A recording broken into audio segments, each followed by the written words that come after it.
missed in high-profile cases. Joining us now to talk about the new series is Marcia Clark this morning. Good morning. Hey. Good morning. Hi. Hi. Thanks for joining us. So that's a lot of detail to go back over all of these cases. How did this series come together? So it was, excuse me, sorry. There was an original series called The First 48, which is based on the premise, right? Remember that? Yeah. Based on the premise that it's a standard understanding in law enforcement investigations, particularly homicide investigations, that if a case is not solved in the first 48 hours, your chances of solving it drop by 50%. So spinning off of that, we decided, hey, let's re-look at these cases. In this first season, we look at notorious cases like Casey Anthony, Drew Peterson, Chandra Levy, Robert Blake, and we go back and we reinvestigate them. That means we go back to the crime scene, we go out in the field, we talk to the witnesses, the investigators, and the purpose of that is to find the truth about these cases, present it to you without bias and without spin. Because I really wanted to see, like in Casey Anthony, a lot of people disagreed with her acquittal and they felt it was the wrong verdict.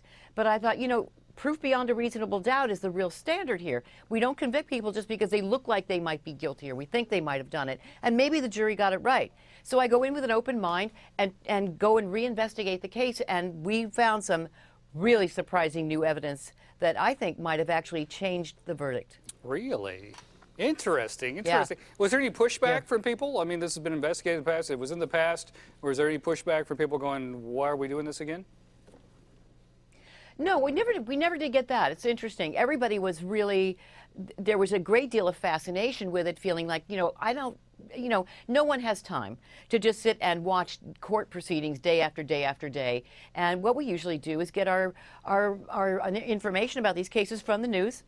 Programs like yours, and so that's a little bit here and a little bit there, but people were really interested in getting the whole story and getting it analyzed. I mean, I don't just go out there and talk to people. I analyze the case, I tell you what I think, and put the evidence together, connect the dots, if you will. And so everybody seemed to be very interested in that, and really want to know so what is the truth? What did you find?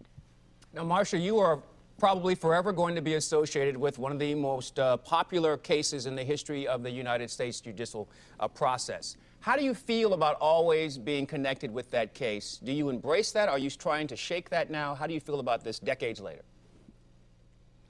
I mean, it's an isness, and it's more than 20 years later.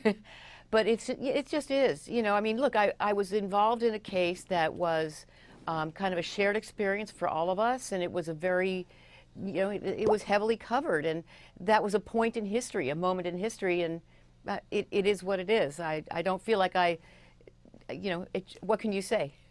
I was there. It's like any other person who was a witness to something big. That's what you are. I mean, it's not all I am. It's not all I am, but for sure, I would never try to shake it. I mean, how could I? Well, let me ask you more about the show. When you talk about the details that other investigators might have missed, like Kaylee Anthony, for instance, it seemed like it took a while for investigators to get on that case. I think the guy who says he found her remains had to call 3 times before he got somebody out there. Can you give us an example maybe of a detail that was missed by those investigators along the way? I can. So what happened is, ooh, I just teased it.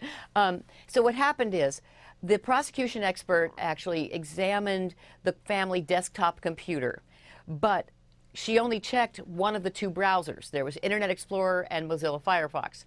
She only looked at one of those browsers. Oh. But the defense expert who examined the desktop computer browser history looked at both browsers. And after the trial, Jose Baez, the defense attorney, wrote in his book that they found a search for foolproof suffocation. Ooh. And they said that the search was conducted an hour earlier than it really was because there was a programming glitch, and it looked like it had been conducted an hour earlier. In fact, we discovered the programming glitch and found out that the search was conducted an hour later than the defense thought, at a point in time when the only one home was Casey Anthony. And then we found out that after the police contacted her for the first time and talked to her about where the nanny might be, remember she said that the nanny kidnapped her baby, They went to all these different addresses. They dropped her back at home. And during that period of time when they left her at home, before they arrested her, someone deleted the search for foolproof suffocation. So I think that was You sold me, Marcia. I'm clearing that out some room in a DVR right now. I cannot wait to see that. Marcia Clark investigates the first 48 coming up on Thursday on A&E. Thanks for being on Good Day this morning. Thank you. Thank you. Thanks for having me.